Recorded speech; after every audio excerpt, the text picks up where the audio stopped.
سارتي في سرة تلقى دائرة لغرو فسكت وجهها تلقى في سارة عمك شيلا كذا تقولوا ني سجى فرا مسابق كلو نيجي فسكت وجهها اي تلقى دائرة لغرو فقالت اكو عجوز مسغرني عظيم من غراولو بالي وكدي سرد شيبه سام دي كونوندون انجي شيبه سام كماني سام سانتاني سان كماني سام وانا ale shibe san bi konondo che shie san kemani mugai akone ko ko edere alu orbe chidi nungo كذلك animi mami foriye kala ni so jana ko bo chodela kala rabbuki mayo defo innahu igadu imma huwa ala tigitri الحكيم alle ga kiri bene maga barawro العليم dan doni masalu naga dambonye قال niso jaffara sa nabillahi ibrahima siram bana agora ko nan munde jadoye mana shwani gama mana muso boshi gama nan mi niso jade la sanna siram bane ni hakil niskin nasa qala nabillahi ibrahima kuma فما خطبكم munya au dongo kunye ayu al mursalun ya au chido agani ni banye jimenye قالوا nanungo إنا igado an ursilna ya amche إلى قوم kama umma mujrimin minun gara kafiru ye لنرسل حجارة an cira kan ta fara kurunci عليهم oluka من دين kamini bogo moni na kabo janama kono مسومة be kilingelen to wasminin bi iga fara kurunga إلى ربك obi mayoro للمسرفين dal meddan men bawnye وأخرجنا aw masaye ma bala jirin na bo كان ma min kera فيها duwen ngono من المؤمنين mu'minu nanyu bala jirin na bono nabilla lutuga duwe no sadumingawiye وما وجدنا aw masama soro leke فيها duwen ngono غير بيت سكرين تنامو سرو من المسلمين كم الإسلام ولا ما سكرين بدرون لو كلام بدرون في الإسلام دو باي ما مليون جدي بامرو الإسلام دو كلي سلام ها إبا الله أكبر أبدو هنا يا أبا غسو أيوة بس ألقى الله هنا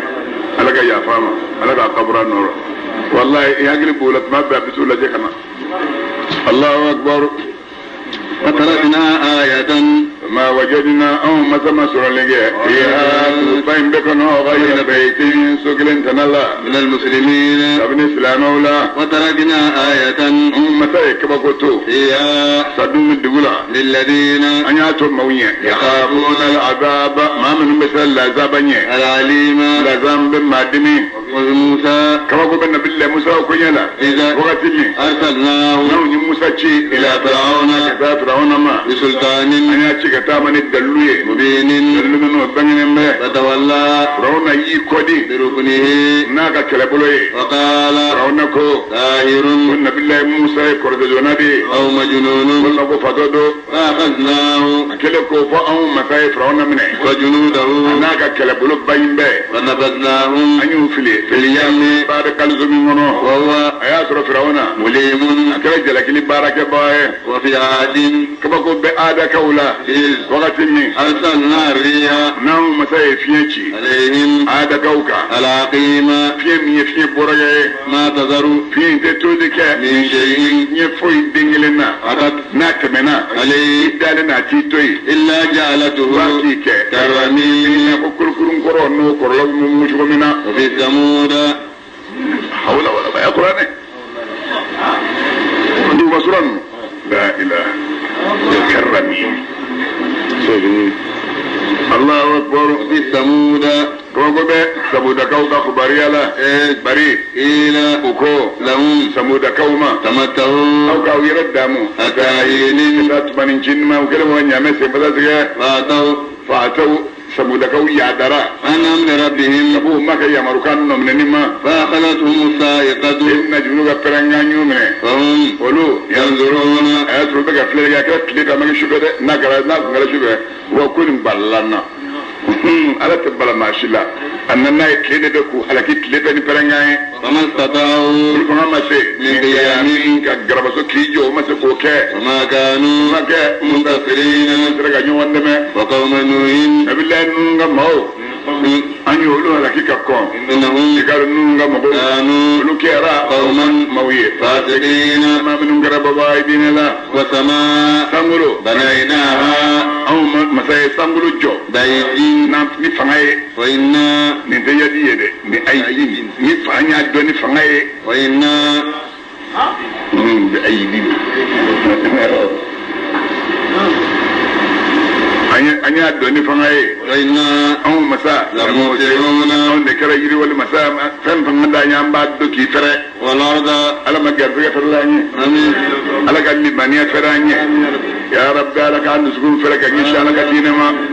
والأرض دوغلو فرشناها أنيو فانسي فنيم الماهدون فانسي بغاني من نويا أوني ومن كل شيء برو بسكولا أو فلو الله سيدو كغايني كلام سويا كلام فنغاي ني نسوما نو بيفه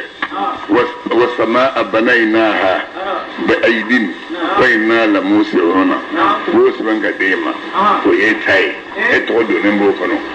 يوتا والأرض فرشناها فنيم الماهدون بطلا بطلا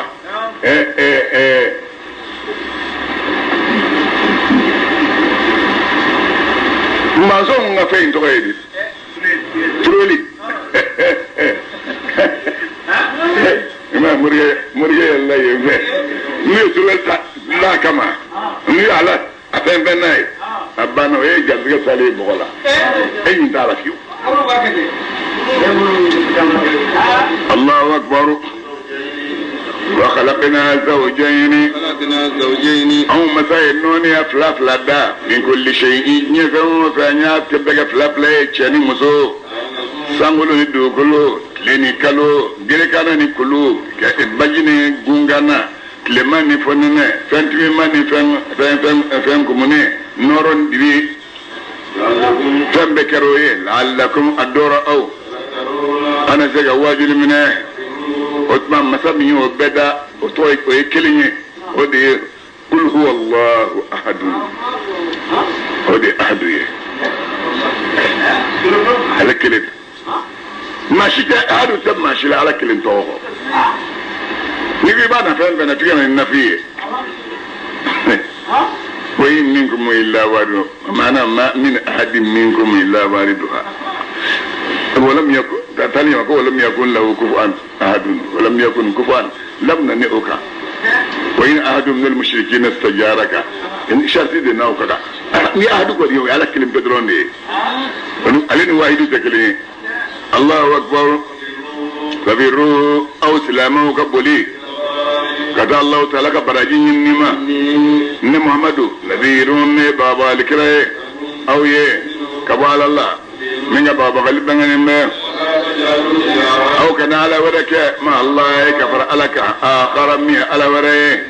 محمد نذيرون بابا غلبنا أو يه كبوا على يرى بينهم من بابا غلبنا ما أتى من رسول كلا كلمنا الذين موما من قبلهم ما منهم كنا ما كافرون إلا قالوا بيجاسر فلو كافروا ككريما سايرون كوني كردونا دي وما فتودو كذلك هم مانغوب لك من يوم في مويون يوم كربما أقول بيني نجلسا أمنا الليفي أقول بيني نجلسا أتواصوا يلا كافرون يولا دي من كمان يوا yala kafiru yi wala dinin fayne wa bal ala ko mabla kafiri yebbe mawdo taawona mamne ma ya danjuye ni ma ya dinje kile mo ko ni taran ma ni wa ni won ile ba su da to musugele ni wulo Allahu akbar wa tawalla ya muhammad ki kodi anhum kabuma emake bimalumin ma jala kilenye ega wajulike fa inna dhikra ikadu wajuli المؤمنون نفعل ما أن فراني القرآن sumale ngono sa tafsir damne ma do minye nafasoro qur'anina o chara sade ma chami ala bato chara de ha ibn de la mesebe sa bato ni ala samara tabai ena on so ya sito do min me fi seido min gode kishilai Allahu akbar mimma sama jinedda wal insa ma adama denda dowere goso illa li ya'buduni ni fugana ala kelbe bato ñu dawde goso nima garzaga ñini jinani bulo ma ñini adama dembolo nima la ñini anyo taymo ne ko dumni ni kana biya ku ben la dumni inna allah den bawo ko mta wadi ni kana dum fa adim fa ma ka dum dembo defo adama den shita fandi ni radi alama ko be ga ala ka dumni inna allah ka do allah taala huwa ala tigitri halle garzaga cha man diye halde sama dunge almatin samin no bagale wa inna dhanuban karan yurabe dhanubu zanubu oy junumu zanubu oy taray zanubu oy niyore taran jibi na jibi taran mi be oy zanubu jibi awo Allahu akbar inna dhanuban وإن الذنوب كانوا يربى للذين مويه ظلموا ما منه تويني كافريا كون ما غاولا مثل ذنوب أصحابهم وجن ومنه على كلامه يفلو كافر ولغا نيرون هم بلالمويه ولا يستعجلون ما لو كان كرتمرو ويل اي تويني غلا كلا كرتم من يسول الله أكبر ويل بني يانغتا للذين ومويه كفروا ما من النول كافر يرى في يومهم أبو يقدون الذي دومي يوعدون ويدومي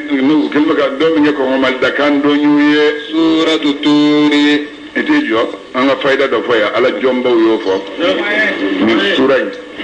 آية بيورو دفاكم من مامي سورة آية barajo min wala akelin gilen be jara bilindo nay je ba kana shin binna ni kele kele jikwa wala ma kam ma dana kasula ona na fi an ma da kasula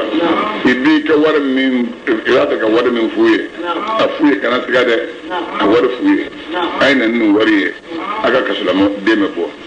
nay wari ni wari ndanga dima ha ibe saka bolo kasiri ba ko ala ne sarensa mini wele ni ka suranye ki dele ni ka suranye ka tabe kasola mbani ni te ka sabla ka bo kasoina so saray mina ni fa ko diga fandawma o luko du min klara kalama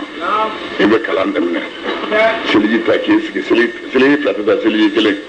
iba kala shien binani ni kele ni binani ni kele ndafarat mami ibe do okay ibe boka saray fa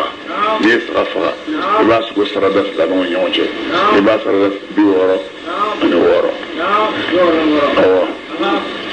bo iba sarada la tule sarada sengile be sarada ko zubega wole re saray ni okay wole sarada ni okay ha ni mo yu so to ko do seringa to ka tanyi na katla o ba so e ka so la dim blala ha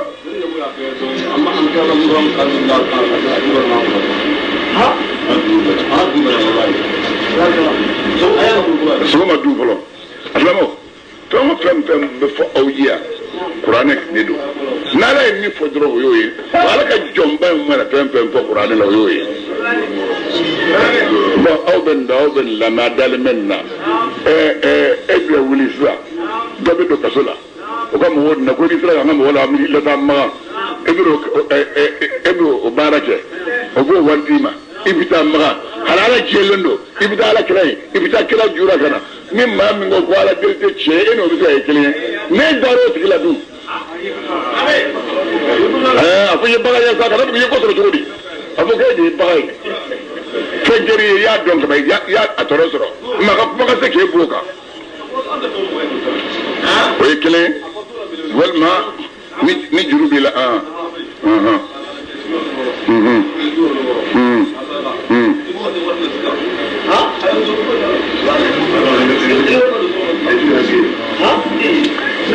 Ika juru mala iba ketano ni abara njura juru besara ni garfira korodima imana bara garfira noya ni ma be kirila ni abara kirida be jeila wa alaikum salam an 96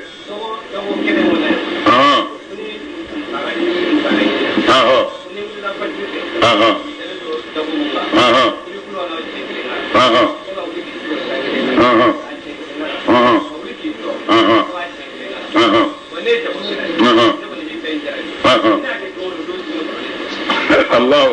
sugu be jala wudu na ga do sugu be jala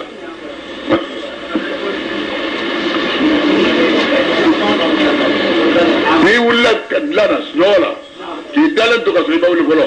yaqulu wallahu kala shekele ni wuli kisi dlanga yaqulu wallahu kala shekele ni akala bisgide idale makala shekele ibisi ga kala shekele ni tawul ki joga kala shekele ni yo ke do ni ke noya ni ni bora dura la be noya ki yo do ayo aw ko me diri fere la mun be ana mai ata kluba joni fe Allahu akbar suratu tur ne tur ko suranye makiyatun mangadu wa yatisum arbauna aya binan ni koronto be suranye ngono bismillah e kalanda min Allah taala to bargamay arrahman yenne mallo ko len di Allah taala arrahim ila rayna kragan len di do waturi e jabate be yorome jabate ta frigo sambenga montru be kananay waturi nyenkal ni turi sida pluye wa kitabin nyenkal ni kitabu ye masturin kitabu mangira saban venye raitin fabiro manshurin min charnen benwe tawrita ni qur'ane wal bayti nyenkal ni soy al mamuri so min jole me samulolom bla safa nana de kaba jole me gatle nyo madungo do malike badulo bla jura no liya juro be toldu no lu bora olto singa do amana bo da ñewli wasaqi nyenkal ni bili al marfu bi min goro talen benno e sangloye wal bari nyenkal ni baji al masjuri baji min falim bejila inna azaba rabbika bela jelen jabi jumay gabi imma galla azaba lawaqihum baji la azaba ke bago kan la ke bago ma min dabi ya mawlin yonni bagala la zabala abaji ko domi ni sangloye la mawala lama walla ni kulu be tama khairan ta'alla wailun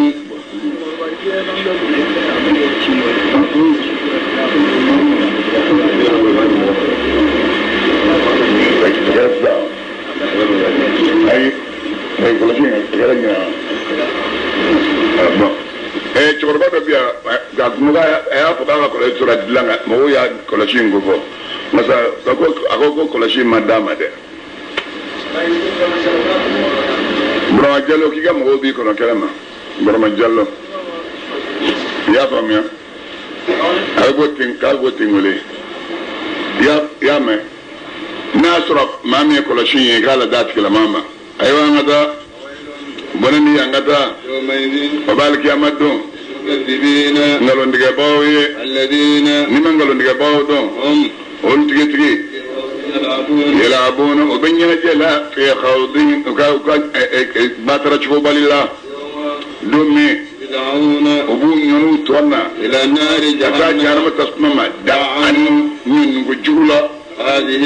بتملا يبات باج ان ينفر كل مكان بتابو كبي ملكو بيتو ايطالي توماتيني الله اكبر نوكرو بافو واو تسمى بالله من تسمى أو كابرو كنغرا تكذبون بنغلندغليغا بتسمميه كثير هذا يلا تسمين يقرتوا والما لا تبصرون او انتم او لا تبصرون ان يتقول دي اذا اي تسمين غنو تصبرون لا يا اي سبلي او لا تصبرون من ما جاءنا سبلي ري وبغا كان عليكم او ماي انما تجزون ما na ya jai kulo fuka dafara na ya ji maku ke da bi mai mati to ma ben fi mati gina mene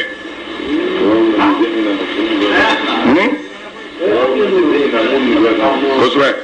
aje sayina am sabarna bay kele shetane kan ya jana madoma ko diga gaw ma diga ga on be ma an gloro ka anda farao an saballo abay kele إنما تجزون ما إنما هو بوسر فهم سرالا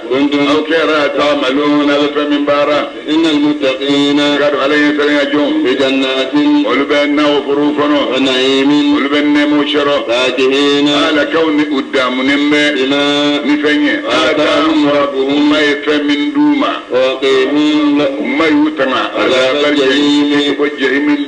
اللازمة تورما وقولوا ما أوكد من واشربوا أو كومي هنيئا نسجالا بما نفني كنتم أو كرا تعملون أبشون جل من جنيرات في الجنة نابو كنا على قصة بياس ردون يا يوجس مال من بيسا متقين على كون أنه مثلا ما على سرور نجلوكا مسؤولة من دون من يوانا كبويا فم مبتي كبويا فم مبتي عباد يلين دون ما ni deni o ma ka semo di sa matla min ga ika ibe matla min ga matla no mi di yoma ka ti mo to la sa e ba ko mo to ga ani an ma ko ya ni yatma matla de tani alli bi di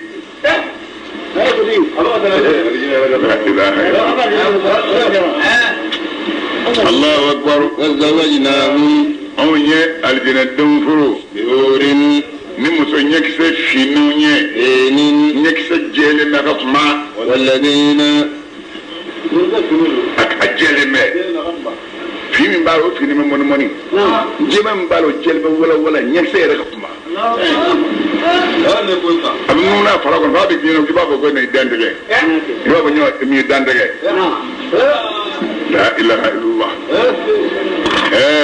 والذين فوق اللمة دون اللمة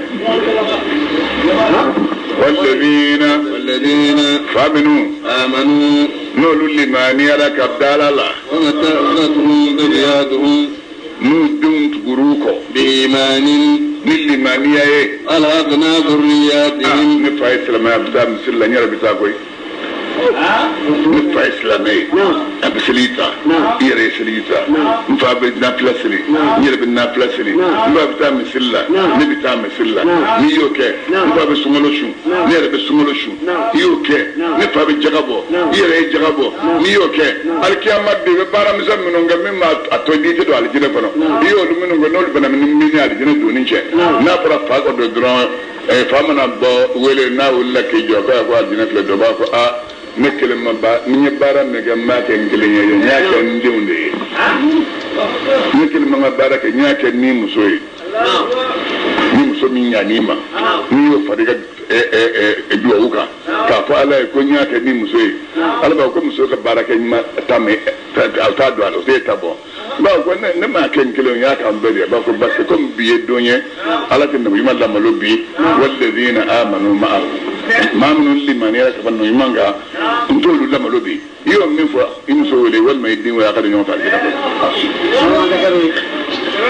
la ilaha illallah fa bawo de bisga ni ngade ko sube mun de ben ngade ibe donc ma wala de no fe allahu akbar ambu dum dum yoya bi nuye وما ألتناه لا يلتكم لن يتركم ما ألتناه أبيت لين أمو نغشي كمنو كبارك لنا من شيء كمنو فويدين لنا كل امرئ أدمدين الكيامة رحيم مثل مداي بما فهم كنغرا كتب يفهم بارا أو يري كبارتهم لأنني منذ إن أبتجون فالجنة فنو نجا نجو منذ إن أبتجون فالجنة فنو الله أكبر وأمددناهم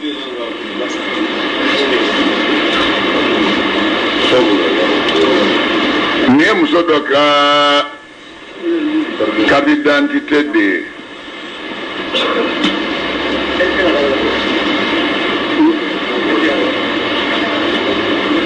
Diko Fatou Diko carte d'identité taara Sikaso de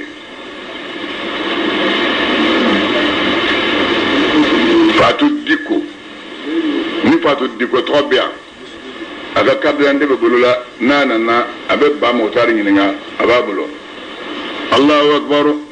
ناهم أم مسايا أرجين دونجيدي فاكهة نير دين دام مويه ولا من أني سقط لهم مما كابني سقولا يشتهون من قداونيه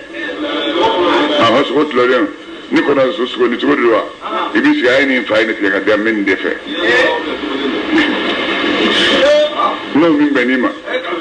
الله أكبر أرجين دون بك نيوان صون صون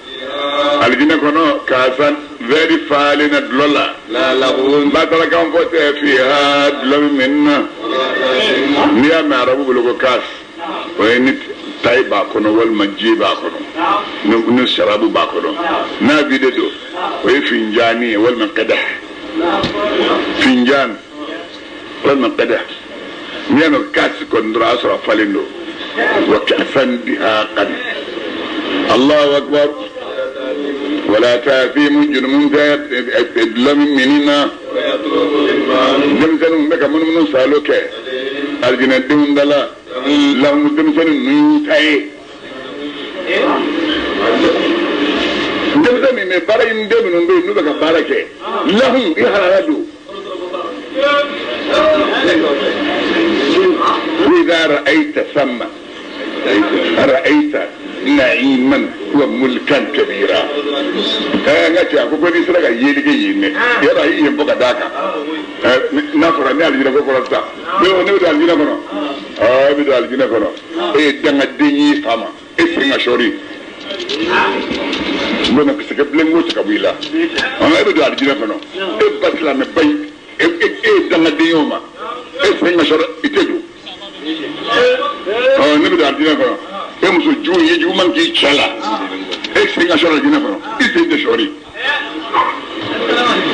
wa alaikum assalam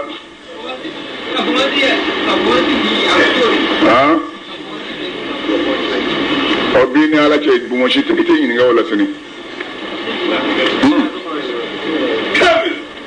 ite yin ga wala kaburu kono ma yin ga fena fena kaburu kono abedonno maragaw ya ko kaun sudan ga bu shi di ko parce que ko karablu yele communiste bu mo shiblal mo ko junan tay chrétien bu mo shiblal mo ko channan tay jibu tablal mo ko channan tay kama yana nu bo nyoma Allahu akbar kana imana alijina imana dimsan nu charmen be ni yu be ga barake لولون abeke ina ko luludo matunonu ni suturale ma faragono faragolo nyabe وأقبل بعضهم no kala alijina dembe bi yeshin على بعض dama yatasaalun banyu wanyinga قالوا ke kwa ngajinya bechodi bajinya wa chat nan do borokewa do ba ko cekana hagla nya barola do ko chan an ta ga ngaba ko ni ma te borokoro ke pitani so jaza aywa wiso bango قالوا no kala alijina don ba fo إنا kunna kungera qablu ka konjero fi alina angman dungo chero mushriqin antran babala galla zabanye ala nana fonantre ya anga ala ya antanga sasman metma adama din kulugun nyeto wala zabala antanga ka boma de kungera ka kon de ala wele ka fo ala tigi alde ni mangalai rahim alde bini adaba de nakat mi faga ya muhammad ga dumi wajulika imake bini masra biga ni makanne mai itin kiya dalai wala majnuni maga fadoe mabla ما قادروا بافو ولا كرايب دونغلي دلالي نتربص رايب المنون سيقعد منون سالو كامو مكنو بين على كراي يا محمد ابوي لبسو كاسي كان على كلمه مكنو اني نيرفني معكم اوكا من المتربصين مكنو نبغاو دو يا ابن على كلا مبلا تامرهم على يلا ما قادروا قب حق الموت ابوي يا مروه بهذا من ملكين ولي كرما والما هم كافرون قوم أو إلى دو طاغون من غير يدنجي بكم بواد كفو يدنجي ما تو كلام أبقى بعد كافو الله أكبر والما يقولون بافدي تقوله محمد القرآن تياكم بل مبلغ لا يؤمنون ما سمع Expan le foke biga mimat etoni wakati mi tabu ni baru galani sira alhamdulillah expan le foke ومن الليل أكثر أنا عايش تقول إنك كني كذا كنا خلاص نقوله الله أكبر شنطة الحمد لله شنطة سبحان الله شنطة لا إله إلا الله شنطة أستغفر الله شنطة من يرفع أبغى الله نغفر لي وارحمني واهدني وارزقني وعافني عليك نصاب عليك نجال فلي عليك يا فنما عليك هنا نلا إذا كان كرسجة إذا لا فيها لك من لفوق ورزو يعني إني ترى ما ترى في برودو برودلا كذي عفو نيس كذا سني كول نقول سبحانك اللهم وبحمدك أشهد أن لا إله إلا أنت أستغفرك وأتوب إليك نيو فوق يمنو نكام من فوق برودلا أنك كن سني كان يبنا من نكام من فوق ونيون شيء على يوبيافا ني جرنا تابوي أو دمزم من وجرن بابولنا همين نرى جرين على توت فورمي نيف جرن ثاني كريم سبحانك اللهم وبحمدك أشهد أن لا إله إلا أنت أستغفرك وأتوب إليك ابن ذنبين فدغر بيقيمة على يا فانا ومن الليل ومن الليل شفع تسبحه على ثانية وإدبار النجوم وعليكم السلام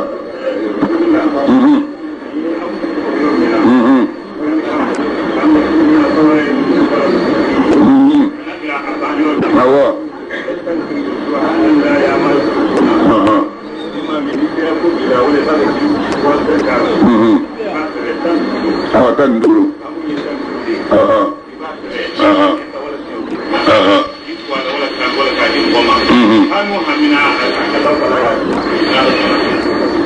mbami ni hamin gelemba na nila hamin gelemba agara sranyawa aka magara nyinnewa kabo am yaquluna wa yadamne wa yakelen am ta'muruhum wa yaflahi am hum qawmun taghuna wa yasabai am yaquluna taqawwalahu wa innani am khulqu ويدوري أم الخالقون ويوري أم خلقوا السماوات ويقولون لا أم عندهم الغيب أم عندهم خزائن ربك ويستجي أم هم المسافرون ويقولون أم لهم سلم ويتاين أم له البنات ولكم البنون تنجلي أم تسألهم أجرا فهم مما قرأوا مثقلون ويتن فلاي أما عندهم الغيب فهم يكتبون ويتن سبعي أم يريدون كيدا ويتن نانية أم لهم إله غير الله سبحان الله ما يشركون ويتن نورون أين نفوه يتن السبع نيا سبشين يا سبشين سأول مشين ولم لا كيف ولا كاني n'o kɛra dɔrɔn ma n'a sɔrɔ i bɛ taa mɔgɔ min ala b'o ɲa awɔ i bɛ taa mɔgɔ min ala b'o ɲa Allahu akbar ala tɔgɔ yɛrɛ de bɛ yen Allahu akbar ala k'an bɛ sɔrɔ ma nin ye wa najmi ومن الليل شفع فسبحه على ثانية أن الدولو النور الدولو بنك على ثانية سورة النجم ندولو كبسورة مكية من سنتان وستون آية بيورا نفلد بسورة بسم الله أي كلام ده بين الله تعالى وبركة ماي نين ولا بلندي الله تعالى الرحيم لا رين كرجلن ديدو والنجم نين كني ودولو إذا منامي ندولو بينا ما دل صاحبكم أجن من محمد مفلي لا أما أما الجاهلية وما ينطق أجن وانت أكتكما عن الهوى أبوان ندهما إن هو أغفوتا مكدولي إلا وحي هو يوحى هو يكتامنك يتوفن فاتلا فرق غفلك علمه شديد القوى سنجلن دنيا على الدنيا فنبت دنيا من دكينا يا سر لك لا بني فاني لا لا فانقرت لي وتبنوا أنا ملكي مدو كلا وتدلى ترك الدكر مدونغا وكان أنا كاب قوسين وكلك سف لك مدو جونيونا أودنا من سرمة موغا أوها ويفما كليه سنة يلشو ثم دنا على كلام مدونا على الله فتدلى فلا مدونغا وكان على كلام نك على الله قاب قوسين كلك سف لك سرمة جونيونا أودنا ولا من كسرمة موغا أوها وكلام من مسوت عليه وايجه إلى عبده لك جونج جبريل ما ما كنا أوها جبريل وايجه كنا ويماما ما كذب الفؤاد كيف تسرون ما على كلام تسرونيه ما رأى من قبل تيجي ده تسرون من كان لقى ما كان رأى أو على وايجه إلى عبده كتاك جونج جبريل ما كان أوها نجبريل واي إليه كتاك كلامه الله أكبر فتمارونه يلا أذكر سدوا ولا ما فنجا أن يدار فمين أباس دولا ونعم نكمل بك ما كافروك لقد رآه والله الله كده أي سيدنا جبريل نزلة جيرا لا جيرا وري عند سدرة المنتهى أي سيدنا جبريل تجولت سدرة المنتهى يرى لا عندها جنة إنها ينو جنة الهوى جنة المواد به نسا إتني جاء عمد فيه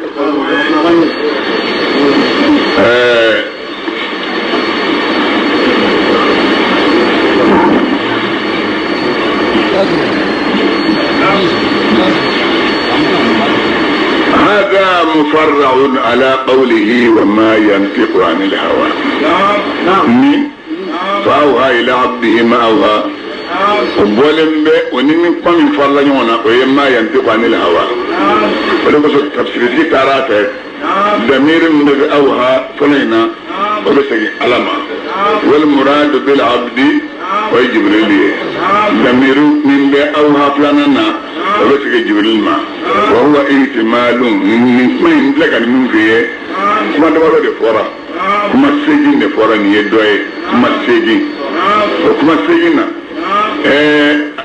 الجهوري هنا نوع فايدة داما كما سجين يجمعين أكو دمير من بلاد فأوحى إلى عبده أوحى من بلاد هو بسجين على الله على دما أو جبريل وابسجي جبريل ما والثاني وفنبوه شولا فهذه أربع مثلا نانية وفي كل منها إما أن يراد بالعبد جبريل جاء من فلا جبريل كدو أو محمد وهو محمد فهذه ثمان مرسلين اثنان منها سلابولا فاسدان وفلاتشينين وهما نمودون كدامينو كأوحالا مية فلوية وسين كودي جبريل ما وتشي ويراد بالعبد جبريل كلام يقول جون أو جبريل سواء أكاكا ويدمير من بأوحالا فلاننا وسينا ألما والمجبريل أتوسع وبيع سالينو والأنسب منك كان بمقام المدي نام بالتنوير الله أن يعود الدمير كالسيف أوها أوها فلو أن فلنا أبقى سنة الله تعالى ما نفرق بالعبد دمير من قولا ومحمد صلى الله عليه وسلم معناه ما قريمي أوها الله عليه وهيك إلى عبده كتاك الجمع محمد ما أوحاه الله إليه عليه من وهي كتاما من العلوم كابن الدنون والأسرار نبقن ركولا والمعارف أنا على الدونة التي لا يوصيها من صنين من المشتات دندو إلا موطيها فمي صنين دي بواسطة جبريل جبريل كسوه فبغير واسطته دوبا لا يودي سيدنا جبريل تو كلامه حين فارقه من سيدنا جبريل على كلا فرجميا عند رفرف يا الله يا باميا عثمان نيسي كان لجه وإنما يجب علينا الإيمان لمن يدعو واجبيا أن سلاموك به أن يمين في كلا كليا إجمالا أبفر لنيونغا وقيل دوكو هو معلوم كن يكدوني وفي تفسيره خلاف أفسند لك الصلنا دوكو أوها الله عليه وعيك إليه كذلك رما ألم أجدك يتيما يا نمي يسر يتيما فآويتك ني فرقلنك ألم أجدك ضالا ميسر ما في الليوة فاديتك ني كنا ألم أجدك عائلة ميسر فاندانيوا فأغنيك نيك نفلتريه ألم نشرح لك صدرك يا نمي كودي فريوا هو دعنا عنك وزرك نمي كدن بينك فيما الذي دنيا قد ظهرك نوك يقبل الجريا ورفعنا لك ذكرك إلى نمي كبر كرتيه دوكو أوه الله عليه واجه إليك ذلك لما إن الجنة كفى الجنة حرام يلم على الأنبياء نبيهم حتى تدخلها يا محمد في محمد قد أخونا فلو وعلى الأمم الجنة حرام يلم من تنتوك حتى تدخلها أمتك فيك من تنتوك قد أخونا نمون دي مويمون فرأي أنه فأوهي إلى عبده ما أوها من فرأي الله ويو يعلم أن بنسر الله أيوة ماذا إيه بريء في وقت يغشى السدرة من سدرة المنتهى تقول لهم إنها يغشى من كلمة كعدته كبنا لك النور الله ما زاغ البصر نيما جيه وغفلة ما وما طغى نيما يادك ما غفلة ما لقد رأى أما جيه كباما ما يادا أما تماكا من كرة على كلاي علي نما تبع كافيون وما جينا الله أيوة كتودي باتي على كلاي يلك من آيات ربه سنة إلى شوية ما كبوكو بويه الكبرى من ربهم أدايا ربيه أفرأيتم رب كليا كلمة ساملون دو كل فا كمان كليويه أبامدو كمان كما وربا كلنا الله أكبر doko tapido doko raprafu nyeke bangu mawaram basa wemi na wajibril de ale tatwe nita ale ko doko tapila madedo imena ita docteur person kelen mindo comme ni nous ka jiro tombo iye ibita tendo jiro be ka tacho ita do tamido ko ko pam be jumba ta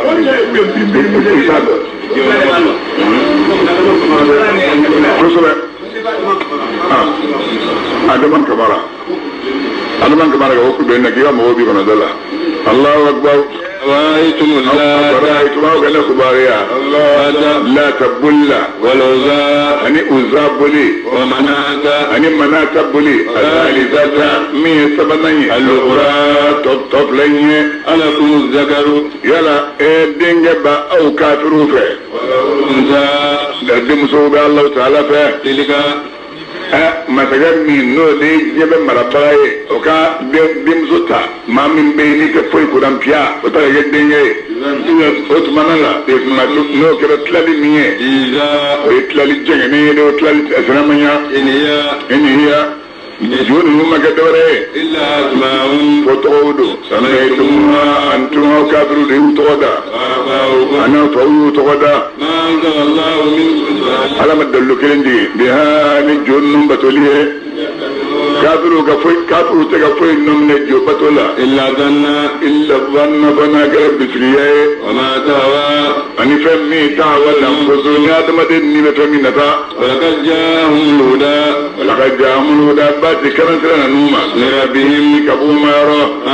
حكم بلا للإنسان ما يرى ما بي من فمي نتا ودبيوا تمنى فمني ونتوبيوا ولله الآخرة لا رأي أرته ولولا أرته وكم جلدو من ملك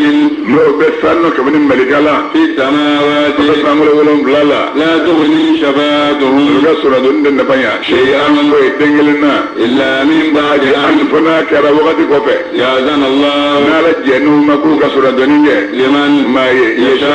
mam ya jakabna la jawna wa yarda nala jenu inna alladhina kadu mam la yu'minuna بالمانية إلا نار الدنيا ليس مر الملائكة يوم الجو تغدى لسيد الأنثى وطولا لوهم الجو يمسوي وما من علم مولدنا لهم وليه كما إن يتبعون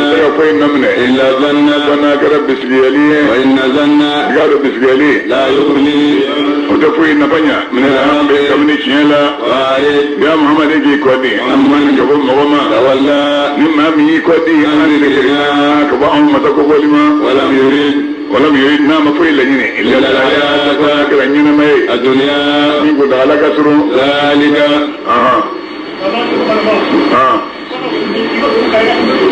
ما شاء الله قام غادي نعم أيوة ذلك أجنين من بلاد مبلغهم ويوجد كم بنسين دانية من العلم كبري دوننا ni maa min ka dɔn a bɛ maa min yɛrɛ ko n'i ye wila kelen sɔrɔ ka mobili kelen sɔrɔ ka muso kelen furu ko ye diɲɛ hɛrɛ bannen ye n'o dir'i ma ni e y'i jama n'o ye n'i ma sɔn ka ala bato o t'a bannen o y'a daminɛnen de ye muso min furuli fɛ fɔlɔ muso balo so min jɔli fɛ fɔlɔ so kuran sara mobili min b'i bolo fɔlɔ mobili esansi sɔngɔ n'o sirili la i b'a dɔn ko ja mobili sɔrɔli muso furu ni du sɔrɔ tɛ ko ye Allahu akbar inna rabbaka i k'a di i ma ala tigi fi a'lamu ale de ye dɔnni masa ye liman ni maa ye dalla ni maa min filila an sabili kama ala sira ba ma ala a'lamu de ye dɔnni masa ye ni maa ye ni maa min ye karantora sɔrɔ walillahi ma fɛn bɛɛ lajɛlen ye ala ta ye fi samawati fɛn bɛɛ san wolonwula la wa ma fɛn ye ala ta ye fil ardi fɛn bɛɛ dugumakolo wolonwula la yajzi alladhina ala ye maa dɔ la fili o tigilamaa kɛ kafiri a ye dɔ kalan k'o kɛ silamɛ ye o ka taa mun ka mun sɔrɔ a ka maaw sara maa minnu ye baara jugu kɛ bima a b'u sara ni fɛn ye amilu u ye baara jugu min kɛ o ɲɔgɔn sara de bɛ d'u ma yajzi alladhina ala y'a kɛ mun sɔrɔ a ka maaw sara maa minnu ye ɲumanya kɛ bil husna olu sɔrɔ ni ɲuman da ye n'o alladhina maa minnu yajtanibuna maa minnu bɛ yɔrɔ janya mun na belebelebaw la wal fawahisha kojugubaw maa minnu bɛ yɔrɔ janya o la illa lamama ko n'a kɛra jurumisɛnninw ye inna rabbaka o k'a di i ma wasi'ul ka maghfirati yafa kɔnɔ fɛrɛlen bɛ jurumisɛnninw ma jurumisɛnninw a fɔra i ka nin tɛgɛ dɔ warimuso ma ko o ye haramu ye n'i y'a sɔrɔ i kelen don silamɛya jɛlen kan olu kelen kelen min bɛ fɛ k'o t'i bolo ala b'olu yafa a ka hinɛ kɔnɔ fɛrɛlen a ka yafa kɔnɔ fɛrɛlen mɔgɔ ma y'a fa ba dama bɛ da don a b'a cogo bɛ dɔn bɔgɔ min hakɛ min farala ɲɔgɔn kan ji min farala ɲɔgɔn kan ka bɔgɔ in cɔngɔ ji min farala ɲɔgɔn kan ka bɔgɔ in cɔngɔ ka tila ka kɛ adamaden ala b'o kalama ani wagati min aw adamadenw a kɔnɔna den lama bɛɛ f'i ko a baw dɛbɛw kɔnɔ wala tuzakku anfusakum aw kana bɔ k'a b'a yɛrɛ lajɛ ala b'o kalama yali fa den i y'a den di ala b'o dɔn nin de y'a ni alakira fara ka bɔ ɲɔgɔn na a ko kɛlɛ ma la uqsim bi hadha albaladi wa anta hillun bi hadha albaladi min ka di nin dugu in ye e ye halala de ye dugu in na hillun e ye halala de ye dugu in de la n'i ko nin hillun ni ŋunu ɲa i b'a fɔ a tigilamɔgɔ ye ko nin kɔrɔ fɔ n ye kullu ta'ami kana hillan li bani israila o tuma nin hillan in kɔrɔ fɔ n ye a bɛɛ kelen halala dumuni bɛɛ kun ye halala ye nabila yakuba ye o tuma ala kɛra ye halala ye dugu in na ni kɛra ka halalaya fɔra ala fɛ ala y'o fɔ a ko tɔw ma a kana yɛrɛ ladiya aw fa datuma n b'o kalama aw yɛrɛ bɛ baw dɛbɛ kɔrɔ tuma n b'a kalama i ba yi to nafansen de bɛ ka taa dɔ fɛ yen o n'o den y'i ye wa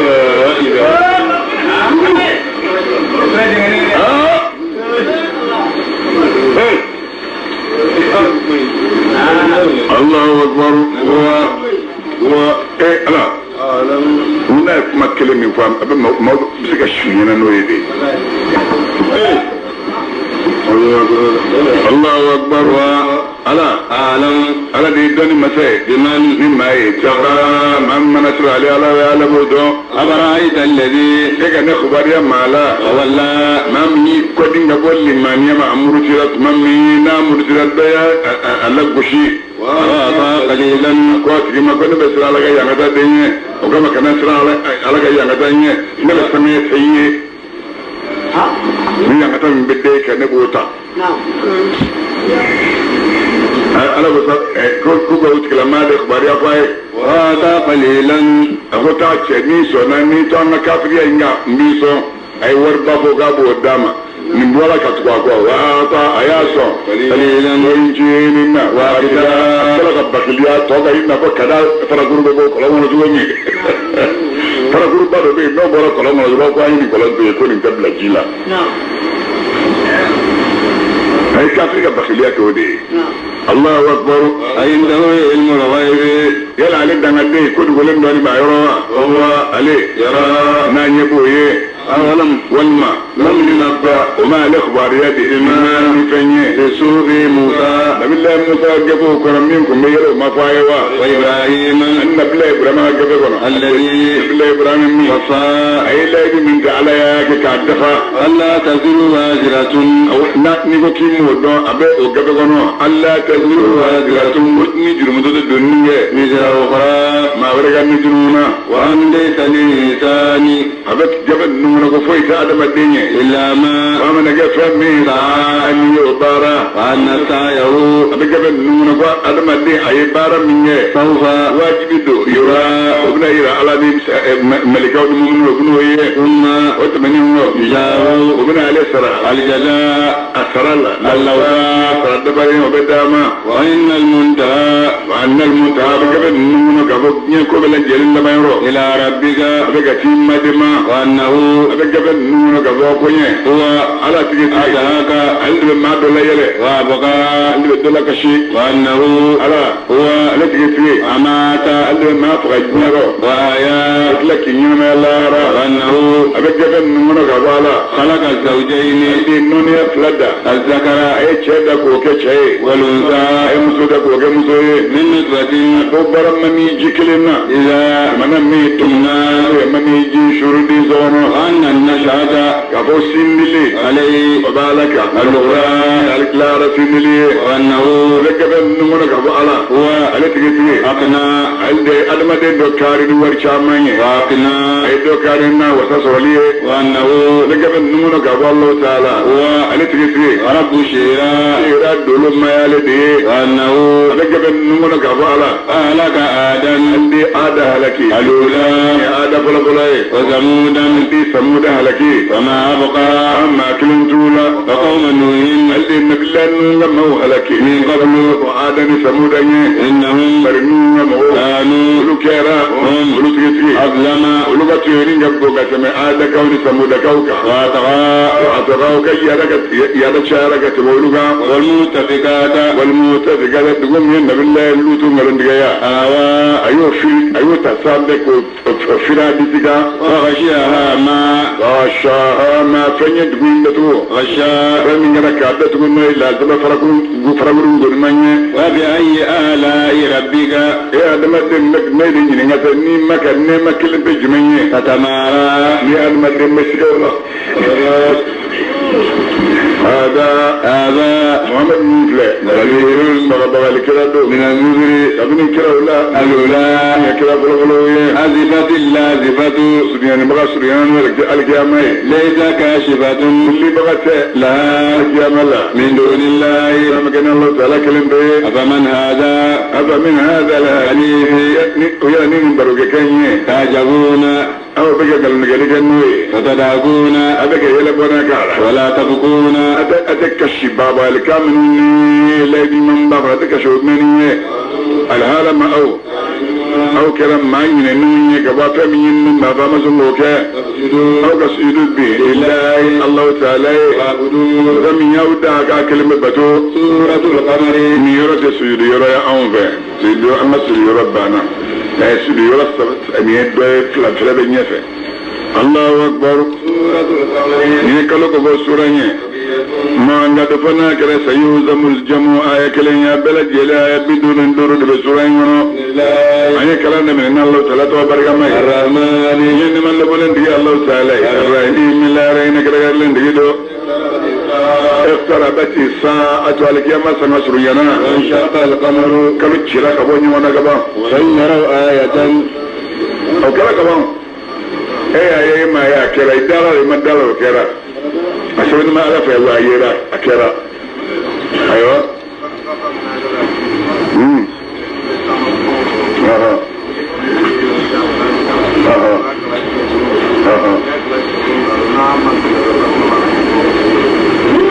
ما من بي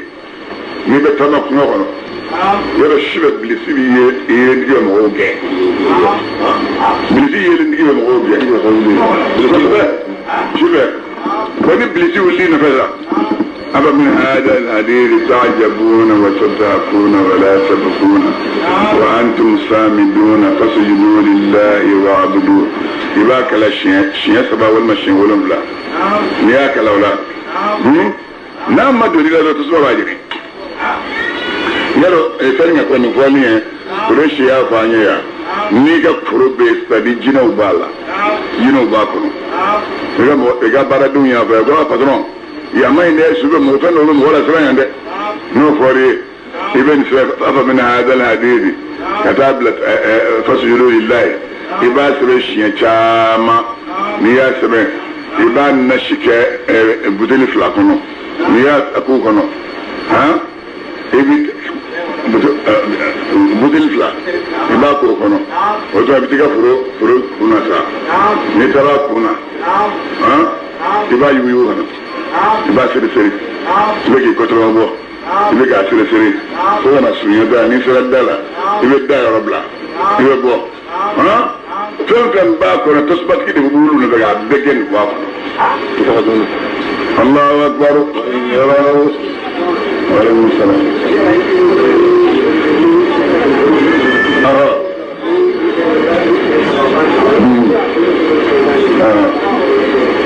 يلا ما توفي بدي سياسنو ومن مردون سيرا بسبب كل ما سياسنو في ونونا ها ميتشري بني سبا الشيء سبا قدام بامي نا بدرس له مي مسود ريباس بشي ناني قدام نا بدرس له ها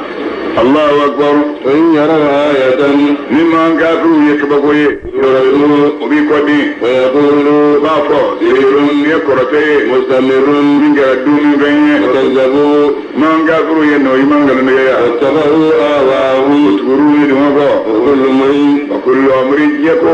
يكون يردوا تردوا مستدر إمام بكاكا في سببيني ورميكا ولقد جاءهم يرجع حيال بارك وبني سببيا لدينا يبجوا لنا تاكي وبني سببيا جعلنا فرم الله أكبر ولقد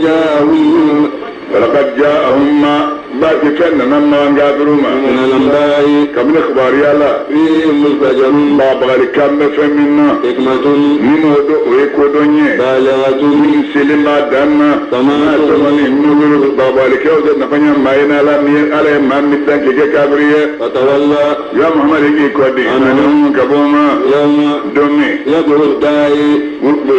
ويل بابنا ويل دومي سرابي تكبور في الدنيا إلى شيء كانت أمي مغووري كتا فما من كونين ما وشان وما أدرك بلد جليني كملو كرة لما قصامرو لجي أبصارهم وشان أبصارهم بلد جليني لما قصامرو لجي يخرجون بيبو من الهداد كبروا الدنغنو كأنهم إبادة الدين توني دوكلوكا جراد أبقي هنا كون توني منتشرون من جرى شرقين مودعين هذا كونو تتنقوني البغي إلى الداعي أتاولي دبغاك أولي كان نفع يقول الكافرون رافلي بورو في الدنيا كافروا بافو هذا بالدنيا بلا يوم بالدنيا دومين نوغا جلا كذبت قوم نوح نبي الله نوغا ما وينغلو نغاليك قبلهم ومن غاويه فكذبوا وينغلو نغاليك عبدنا أنغا جومين نونا وقالوا نوغا مغوكو مجنون نبي الله ني فتوي ورجيا ويا بابا لكو بافا فتعبوا كلا يرى أما ويلي أني أقوال إيكادوني مغلوب نما وسيرنا عليك ندمه ففتحنا أبواب السماء إني غلبت يا ربي إني غلبت فانتصر كنت أتوقع البيت بوغلو أدلل مني قام بانتقامنا الله أكبر أنت عند دولا